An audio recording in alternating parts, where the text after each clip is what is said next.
আসসালামু আলাইকুম, স্বাগত সবাইকে আজকের ক্লাসে। আজকে আমরা পদার্থবিজ্ঞানের গতি অধ্যায়ের যে সৃজনশীল টপিকগুলো অর্থাৎ ফুল যে গাণিতিক কনসেপ্ট সেটা নিয়ে আলোচনা করব।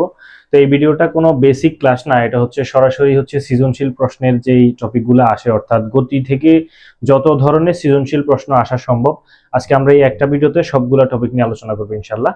তো মনোযোগ সহকারে দেখো, আশা করি একটা ক্লাস করার পরে গতি নিয়ে আর তোমার কোনো সমস্যা থাকবে না ইনশাল্লাহ। তো দেখো, আমরা একদম প্রথমে যে প্রশ্নটা নিছি, এটা খুবই কমন একটা প্রশ্ন। তোমার এভাবে একটা চার্ট দেয়া থাকে। তো চার্ট দিয়ে তোমাকে এখান থেকে দুই রকমের প্রশ্ন আসে মেইনলি। একটা তোমার তম সেকেন্ডের দূরত্ব নির্ণয় করতে বলে, আর মোট অতিক্রান্ত দূরত্ব নির্ণয় করতে বলে। তো এখান থেকে আরেকটা প্রশ্ন আসে, সেটা গ্রাফ রিলেটেড। তো ওইটাতে আর আমরা এখানে যাচ্ছি না, ওইটা তো আর গাণিতিক না। গ্রাফ রিলেটেড যে ম্যাথগুলো, এগুলো তোমরা একটা শিখে নিলেই সবগুলাই করতে পারবে, এটা আহামরি এত কঠিন কিছু না। তো আমাকে বলছে প্রথম প্রশ্ন, 10তম সেকেন্ড অতিক্রান্ত দূরত্ব কত। তো 10তম সেকেন্ড আর 10 সেকেন্ড এই দুইটা তফাৎটা প্রথমে বুঝো।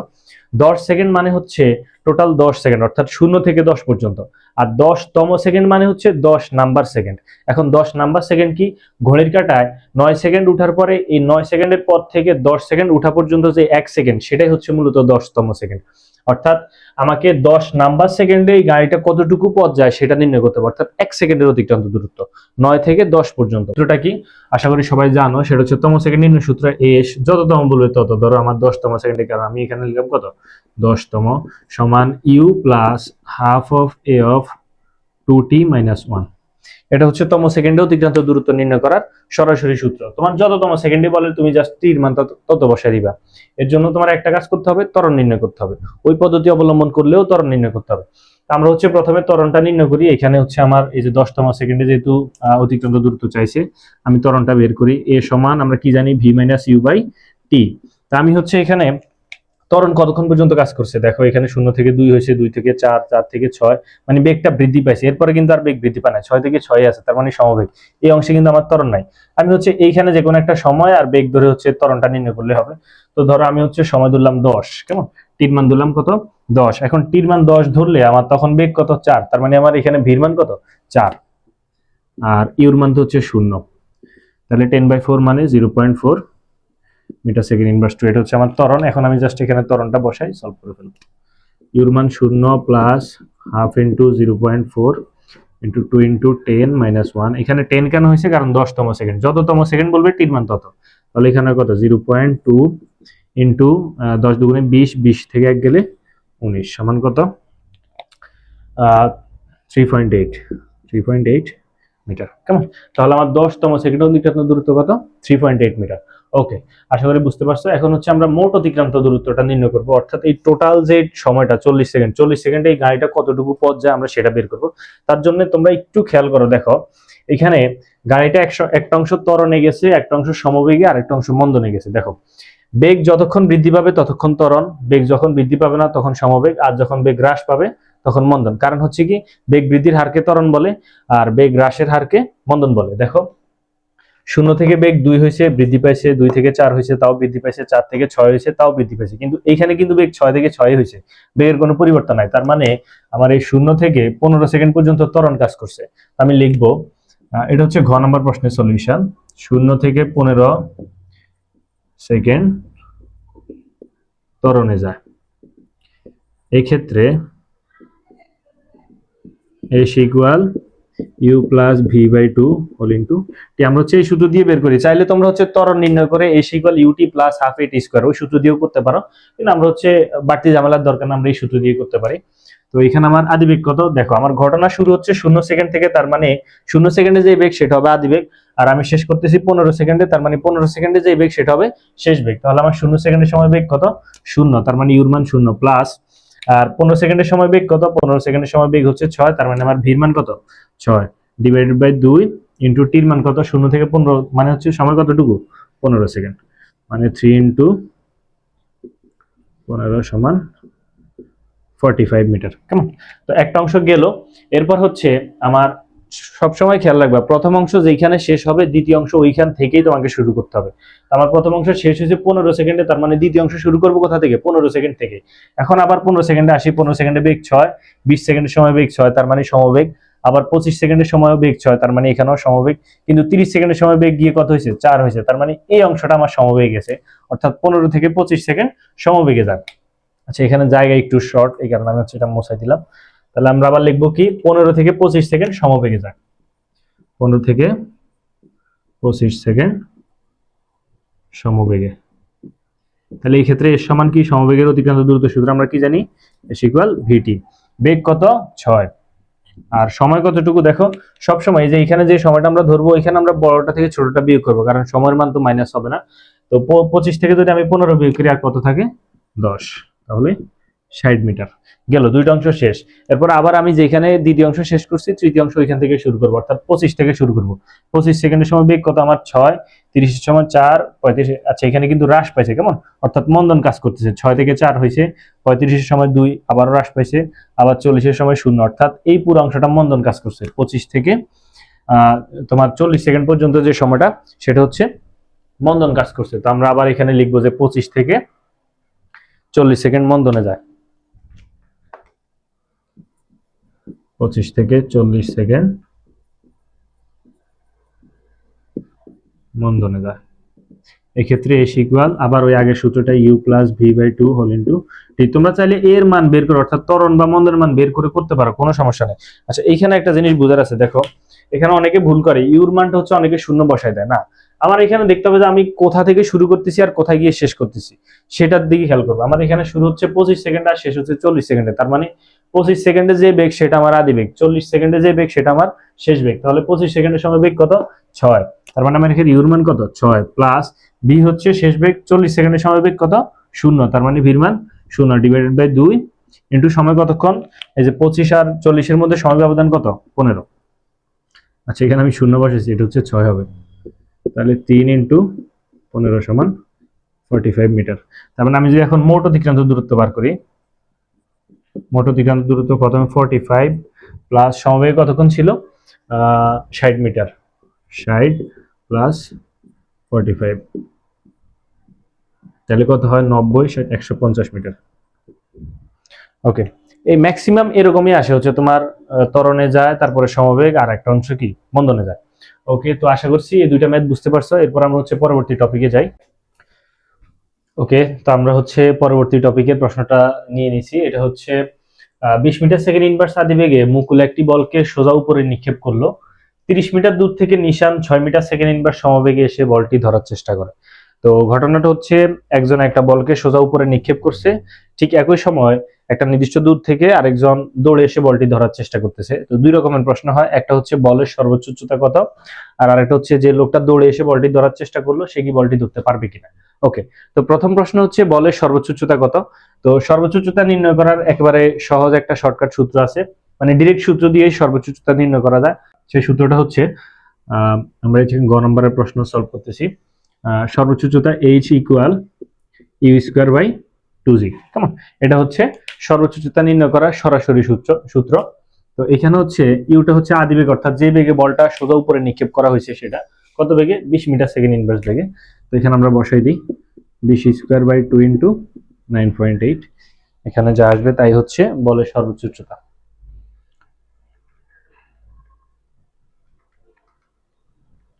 20.408, অর্থাৎ 20.41, 20.408 মিটার, কেমন।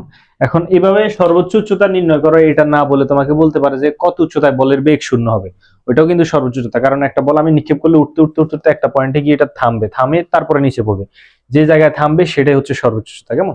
তো প্রশ্নটা দুইভাবে আসতে পারে, যে বলের সর্বোচ্চ উচ্চতা কত, অথবা এভাবেও আসতে পারে যে কত উচ্চতায় বলের বেগ শূন্য। ওকে, তো সর্বোচ্চ উচ্চতা আমরা নির্ণয় করছি, এখন হচ্ছে নিশান কি বলটি ধরতে পারবে কিনা, এটা খুব ইন্টারেস্টিং একটা প্রশ্ন। দেখো এখন ঘটনাটা কি হচ্ছে, আমি যখন আচ্ছা মুকুল যখন বলটা নিক্ষেপ করছে তখন এই যে মনে করো বলটা এখান থেকে নিক্ষেপ করছে, বলটা উঠছে, উঠে আবার নেমে পড়ছে, কেমন, ঠিক আছে। মানে বলের উঠতে এবং নামতে যে যতটুকু সময় লাগে সেটাকে একসাথে বলা হয় বিচরণকাল।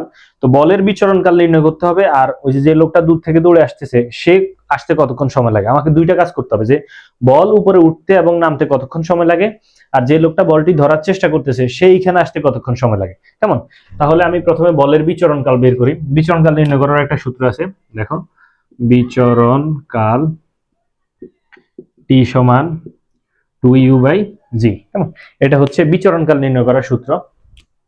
তো আমার 2 ইন্টু আদিবেগ কত ছিল 20 ডিভাইড বাই 9.8, তার মানে এখানে মানটা কত আসে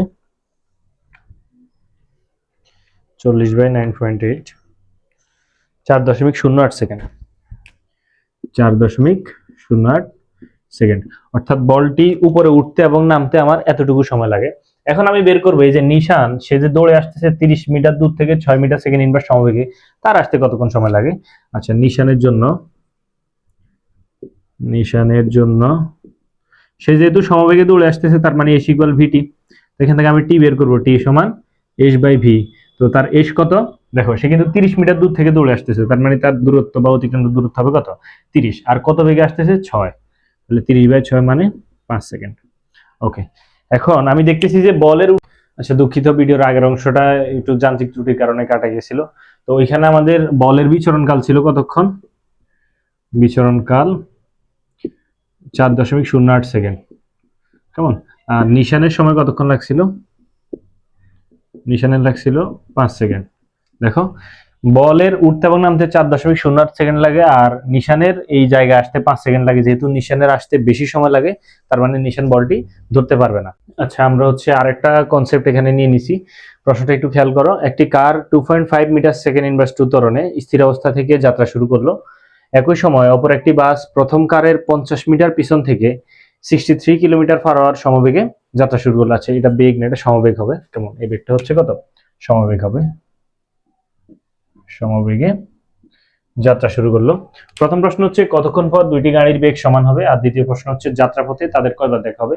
এই যে দ্বিতীয় প্রশ্নটা, এটা কিন্তু অনেকবার আসা একটা প্রশ্ন, যে যাত্রাপথে কয়বার দেখা হবে, ঠিক আছে, বা একাধিকবার মিলিত হবে কিনা। আচ্ছা, খুবই গুরুত্বপূর্ণ এবং খুবই মজার একটা প্রবলেম। আচ্ছা দেখো, আমি যদি একটু চিত্রটা তোমাদেরকে এঁকে দেখাই, যে প্রথমে হচ্ছে দুইটা গাড়ি আছে এখানে, এই হচ্ছে একটা গাড়ি, এটা হচ্ছে বাস, আর এটা হচ্ছে কার। দেখো কার কিন্তু সামনে আছে, এখানে বলা হয়েছে যে কার এত ত্বরণে স্থির অবস্থান থেকে যাত্রা শুরু করলো। আচ্ছা, কারের আদিবেগটা আছে 0, আর এটা আছে কত 2.5 মিটার সেকেন্ড ইনভার্স 2। আচ্ছা, আর বলছে যে যাত্রা শুরু করলো এবং একই সময় অপর একটি বাস প্রথম কারের 50 মিটার পিছন থেকে, অর্থাৎ কার থেকে বাসটা 50 মিটার পিছনে আছে। কেমন? তার মানে এই যে মধ্যবর্তী যে জায়গাটা, সেটা কত 50 মিটার। আচ্ছা, বাসের হচ্ছে সমবেগটা দেওয়া আছে 63 কিলোমিটার পার আওয়ার, ভি সমান 63 কিলোমিটার পার আওয়ার। আচ্ছা, এই হচ্ছে আমাদের মেইনলি উদ্দীপকটা। আমার প্রথম প্রশ্ন হচ্ছে কতক্ষণ পর দুইটি গাড়ির বেগ সমান হবে। দেখো এখানে একটা গাড়ি হচ্ছে সমবেগে যাচ্ছে এবং অন্যটা হচ্ছে ত্বরণে যাচ্ছে। তো ত্বরণ মানে কি, বেগ বৃদ্ধির হারকে ত্বরণ বলে। যে গাড়িটা ত্বরণে যাচ্ছে তার অবশ্যই বেগটা বৃদ্ধি পাবে, কিন্তু যে গাড়িটা সমবেগে যাচ্ছে তার বেগের তো কোনো পরিবর্তন হবে না। অর্থাৎ এই যে বাসটা, সেটা হচ্ছে 63 কিলোমিটার পার আওয়ার বেগে যাচ্ছে। আচ্ছা, এটাকে যদি আমরা মিটার সেকেন্ড ইনভার্সে কনভার্ট করি, এই যে 63 কিলোমিটার পার আওয়ার, এটাকে যদি আমরা মিটার সেকেন্ড ইনভার্সে কনভার্ট করি, তাহলে কি হয় 63 ইন্টু 1000 ডিভাইডেড বাই 3600, তাহলে কত হয় আসে 63 ইন্টু 1000 বাই 3600, 17.5। তাহলে এটা হচ্ছে 17.5 মিটার সেকেন্ড ইনভার্স। কেমন? তাহলে আমার যে বাসটা, সে হচ্ছে 17.5 মিটার সেকেন্ড ইনভার্স সমবেগে যাচ্ছে, তার মানে তার বেগের তো কোনো পরিবর্তন হবে না। তাহলে দুইটা গাড়ির যদি বেগ সমান হইতে হয়, অবশ্যই কারের বেগ 17.5 মিটার সেকেন্ড ইনভার্স হইতে হবে, এবং কারের বেগ যতক্ষণ সময় পর 17.5 মিটার সেকেন্ড ইনভার্স হবে, ততক্ষণ পরে হচ্ছে দুজনের বেগ সমান। তাহলে আমাকে বের করতে হবে কারের বেগ এই যে 2.5 মিটার সেকেন্ড ইনভার্স 2 ত্বরণে বৃদ্ধি পাইতে পাইতে কতক্ষণ পরে 17.5 হয়, এটা আমাকে করতে হবে। তাহলে আমি হচ্ছে কারের বেগটা কখন 17.5 মিটার সেকেন্ড ইনভার্স হয় সেটা বের করব। আবার একটু বুঝাই বলি, আমাকে বলা হয়েছে যে কতক্ষণ পর দুইটা গাড়ির বেগ সমান হবে। তো দুইটা গাড়ির বেগ সমান হওয়ার অর্থ কি, দুজনের বেগ একই।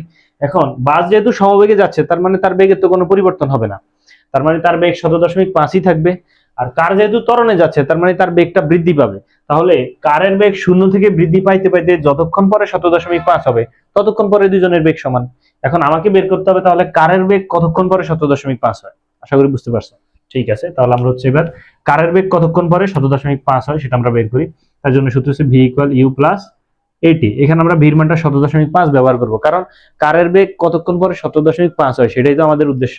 তাহলে ভির মান হচ্ছে 17.5 সমান ইউর মান 0 প্লাস এর মান হচ্ছে 2.5 ইন্টু টি, তার মানে টি সমান 17.5 ডিভাইড বাই 2.5, তাহলে কত আসে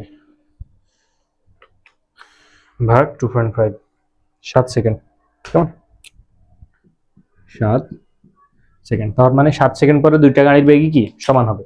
আচ্ছা, এটা হচ্ছে ঢাকা বোর্ড 2025 সালে আসা একটা প্রশ্ন। ওকে, এখন দ্বিতীয় প্রশ্নটা খুবই ইন্টারেস্টিং একটা প্রশ্ন, যে যাত্রাপথে তাদের কয়বার দেখা হবে। প্রশ্নটা এইভাবে না এসে অন্যভাবে করা যেত, যে যাত্রাপথে তারা কি একাধিকবার মিলিত হবে। এখন যাত্রাপথে তারা কয়বার মিলিত, আমি সেটাই বের করব।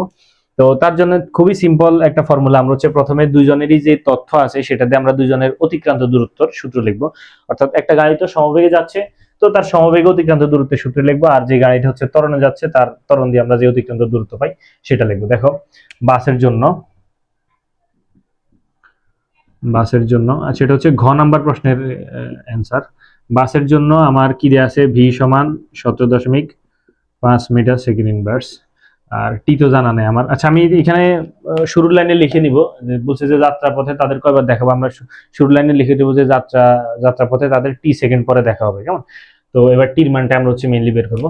তো বাসের জন্য আমরা হচ্ছে অতিক্রান্ত দূরত্ব, বাস যেহেতু সমবেগে যাচ্ছে, এস ইকুয়াল ভিটি, ভির মান হচ্ছে 17.5, আর টির মান তো আমার জানা নাই, কেমন, টির মানটা আমি লিখলাম।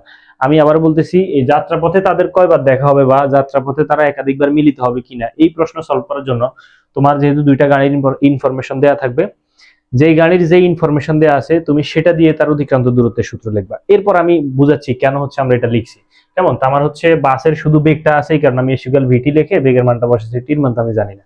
আর কারের জন্য আমার কি দেয়া আছে, ইউ দেয়া আছে 0 মিটার সেকেন্ড ইনভার্স, এ দেয়া আছে 2.5 মিটার সেকেন্ড ইনভার্স 2। তো কারের আমরা সূত্র লিখবো s equal UT plus half at square, যেখানে ইউর মান 0 into t plus half into 2.5 t square. আচ্ছা, এদিক দিয়ে আমি না লিখি, উপরে লিখি, এই পাশে দিয়ে লিখি। কারের জন্য s equal UT plus half at square. তো কারের আদি ব্যক্তি 0 into t plus half into 2.5 t square. এটা হচ্ছে 0, আর 2.5 যদি ভাগ করি তাহলে 1.25 টি স্কোয়ার। তার মানে আমি দুইজনেরই অতিক্রান্ত দূরত্ব বের করছি, একজনের হচ্ছে 17.5 টি, আরেকজনের হচ্ছে 1.25 টি স্কোয়ার। এখন আমাকে বলো, দুইটা গাড়ি মিলিত হইতে হইলে অবশ্যই দুজন কিভাবে আসতে হবে, অর্থাৎ দুজন একই জায়গায় আসতে হবে, তাহলে তো মিলিত হবে। তার মানে দুজনের অতিক্রান্ত দূরত্বটা আমরা সমান লিখবো।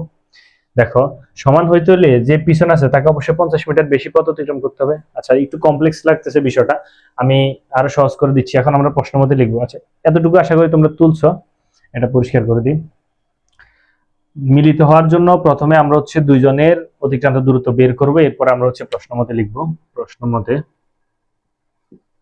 মতে মিলিত হইতে হলে অবশ্যই দুইজনের দূরত্বটা সমান হইতে হবে। আমরা আগে দূরত্বটা সমান লিখি, তবে এক্ষেত্রে যে পিছন থেকে আসতেছে তার দূরত্বটা আগে লিখবা। বাস পিছন থেকে আসতেছে, তার অতিক্রান্ত দূরত্ব আমরা পাইছি কত, 17.5 টি, সমান কার সামনে ছিল, এবার কারেরটা লিখি। কারেরটা পাইছিলাম কত, 1.25 টি স্কোয়ার। এইবার কার যতটুকু সামনে আছে সেটা তার দূরত্বের সাথে যোগ করে দিব আমরা। তো এই যে 50 মিটার সামনে আছে, সেটা তার দূরত্বের সাথে আমরা যোগ করে দিছি। এখন হচ্ছে আমাদের সমীকরণটা হয়ে গেছে। এখান থেকে আমরা সমাধান করে টির মান বের করলে, টির মান যত বের হবে, টির মান যদি একটা সময় বের হয়, অর্থাৎ টির মান তো এখান থেকে দেখা যাচ্ছে দুইটাই আসবে, তো একটা প্লাস আসতে পারে, একটা মাইনাস আসতে পারে, তো সময় তো ঋণাত্মক হওয়া সম্ভব না, এই কারণে মাইনাসটা আমরা নিব না। আর যদি দুইটাই প্লাস আছে, দুইটাই আমরা নিব। আমরা এখন এখান থেকে সমাধান করে টির মান বের করব। তাহলে 1.25 টি স্কোয়ার মাইনাস 17.5 টি প্লাস 50 সমান 0। এখানে আমি যদি 1.25 কমন নিই, 1.25, তাহলে এখান থেকে টি স্কোয়ার, আর 17.5 থেকে যদি 1.25 কমন নিই তাহলে কত হয়, 17.5 ভাগ 1.25, 14, 14 টি প্লাস 1.25 দিলে আছে এখানে 40 সমান 0, বা টি স্কোয়ার মাইনাস 14 টি প্লাস 40 সমান 0। এবার আমি এখানে মিডল ফ্যাক্টর করব, টি স্কোয়ার মাইনাস 10 টি মাইনাস 4 টি প্লাস 40 সমান 0, বা টি কমন গেলে টি মাইনাস 10, আর এখান থেকে মাইনাস 4 কমন গেলে টি মাইনাস 10 সমান 0, বা টি মাইনাস 10 কমন গেলে আর থাকে টি মাইনাস 4। তো এখান থেকে আমরা টির মান দুইটা পাই, একটা হচ্ছে টি মাইনাস 10 সমান 0 বা টি সমান 10, আবার টি মাইনাস 4 সমান 0, টি সমান 4। কেমন? তাহলে টির মান আমরা দুইটা পাইছি, একটা হচ্ছে 10, একটা হচ্ছে 4। যেহেতু দুইটাই ধনাত্মক, এই কারণে আমরা দুইটাই গ্রহণযোগ্য মান। যদি কোনোটা মাইনাস আসতো তাহলে এটা আমরা নিতাম না। অর্থাৎ এই প্রশ্নের অ্যান্সার হচ্ছে গাড়ি দুটি 4 সেকেন্ড পর একবার মিলিত হবে এবং 10 সেকেন্ড পর আবার মিলিত হবে। কেমন? তো আমি আবার একটু বুঝাই বলতেছি, যাত্রাপথে কয়বার মিলিত হবে বা একাধিকবার মিলিত হবে কিনা, এরকম যদি কোনো ম্যাথ তোমাদের আসে, তাহলে তোমরা কি করবা, যে দুইটা গাড়ির তথ্য দেওয়া আছে তোমার কাছে, একটা অবশ্যই সমবেগে থাকবে আর একটা হচ্ছে ত্বরণে থাকবে। ওই দুইটা গাড়ির যে যে তথ্য তোমার কাছে দেওয়া আছে ওইটা দিয়ে তুমি অতিক্রান্ত দূরত্বের সূত্র লিখবে। অতিক্রান্ত দূরত্ব দুইটা বের করার পরে প্রশ্ন মতে দুইটা দূরত্ব সমান লিখবা। তবে এই ক্ষেত্রে যে গাড়িটা পিছন থেকে আসতেছে তারটা শুরুতে লিখবা সমান, সামনের যে গাড়িটা আছে তার দূরত্ব লিখবা। এরপর সামনের গাড়িটা যতটুকু সামনে আছে অথবা পিছনের গাড়িটা যতটুকু পিছনে আছে সেটা সামনের গাড়ির অতিক্রান্ত দূরত্বের সাথে যোগ করে দিবা। এরপর এখান থেকে সমাধান করে টির মান বের করবে। যদি টির মান দুইটাই প্লাস আসে তাহলে দুইটাই গ্রহণযোগ্য, অর্থাৎ ওই দুইটা সময় পরে মিলিত হবে। আর যদি একটা প্লাস আসে একটা মাইনাস আসে তাহলে যেটা প্লাস আসছে ওইটা গ্রহণযোগ্য আর একটা গ্রহণযোগ্য নয়, অর্থাৎ একবার মিলিত হবে। আশা করি বুঝতে পারছো সবাই।